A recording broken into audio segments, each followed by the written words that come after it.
Hey there. So here's my question for you for today. What is the last movie you can recall that you've seen, or even a book that you've read, where there was no antagonist and there was no conflict? I actually went and did a Google search to see, like movies without conflict or an antagonist. And all I could come up with was a list that said the uh, 10 movies that have almost no conflict. One of them was Big with Tom Hanks from '88, which has a little bit of conflict, and still some that you can recall. The only one I could think of was Fantasia in, by Disney. And so the other ones, honestly, that were listed, I was like, well, I can tell you the conflicts that were in those movies. But anyway, the point is this: we love stories, we love conflict, we love antagonism. We love challenge, and honestly, we sort of love suffering. And many balk when I say this, but the reality is, we come into living here in our divine consciousness. We come into this separation and density to experience that feeling, this tactile feeling of pain and suffering and joy and release. So the funny thing is, we might say, why would I like suffering? Like, that's ridiculous. Why would I like pain? That's ridiculous.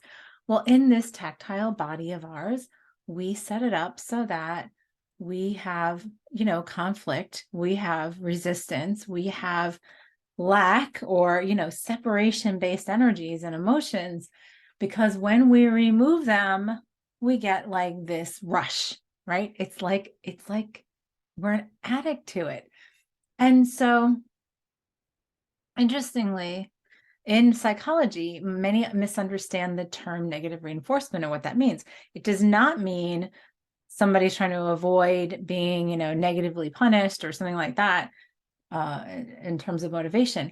It's actually somebody gets motivated by the removal of a negative stimulus. So it's like saying, I will stop hitting you if you do this.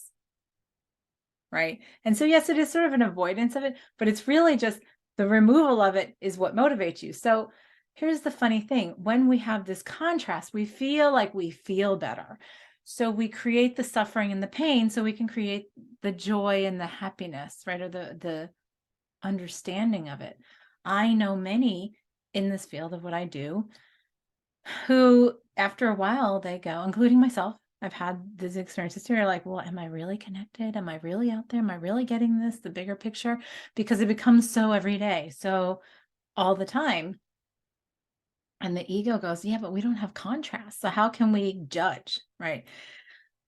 So here's the thing: we do love the suffering. Look at all of the hero's journey. Like, how many heroic journey, epic stories do we have in existence about, all of the sufferings that somebody had to endure, all the limitations, all the challenges, all the obstacles that they had to overcome. And that to us makes a great story. We love the story. And so when I say there's no antagonist in this story, there's no conflict in this story, it's what we create ourselves. It's simply, oh, well, what do we usually say? That's pretty boring. So often when somebody is presented with getting rid of their drama or their suffering or their challenge, they might change it for a period of time to say, oh, this feels great without it. And then they tend to fall back into it. It is our ultimate addiction because we love that contrast. So we believe that that's the human condition. We believe that that's how we have to experience because we've done it really well this way. And so the question is, how do we change that? Can we change that? Because many don't believe we can. And many will hold on to the idea that I have to suffer to prove myself valuable. What's really funny is in, this field of consciousness and whatever, we idealize the near-death experience as, oh, that's what triggered you to expand your consciousness. And the funniest part was my personal experience was I literally woke up one morning and the universe had fallen open to me. I thought I was going crazy, but nothing actually happened. I didn't have an accident. I didn't have any trauma in my life. I actually had a pretty good life at the time.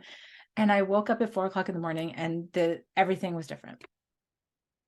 I have a challenging time relaying that to people because they want to know, did you have a near-death experience? Did you have something that happened that caused this to happen to you? And I'm like, no. And actually, when I look back, it was just, I just didn't acknowledge that expanded consciousness and those abilities for so long that my expanded consciousness said, time to wake up and smell the coffee and let's snap our fingers and make it done, because we can do that. But that doesn't make a very sexy, dramatic story. And there's no judgment here. I laugh at this because I do this myself. We all do this in one way, shape, or form. We stop, we slow down to look at the accident on the other side of the road. We are, like fascinated with horror movies and blood and gore and all that kind of stuff, or just drama and lack. And look at and it's like, we romanticize. Look at what they overcame to get to this. And that was so worthwhile, right? We have so many inspirational quotes that talk about, no learning happens without suffering. And I'm like, well, but that's because we believe that. We can change it. So the key here is to know we can change it, to acknowledge it without judgment, to laugh at ourselves and say, look at that. Look at how amazing. I look at some of the trauma I had in my earlier life and I go and challenge and go, wow, look at what I created for myself just so I could come to this and, appreciate it, I guess. That's what we believe. So now it's changing our motivation of change and growth to be done in fun and joy and expansion. And instead of contrast, because a lot of times that's what we do is we have contrast. We create contrast in our lives to grow and learn from. We go, how about compliment? How about support? How about something that fully supports me and becoming what I am and remembering what I am and letting go of the story, letting go of the drama, having whatever story, creating a new story. Okay, we're going to create a new story.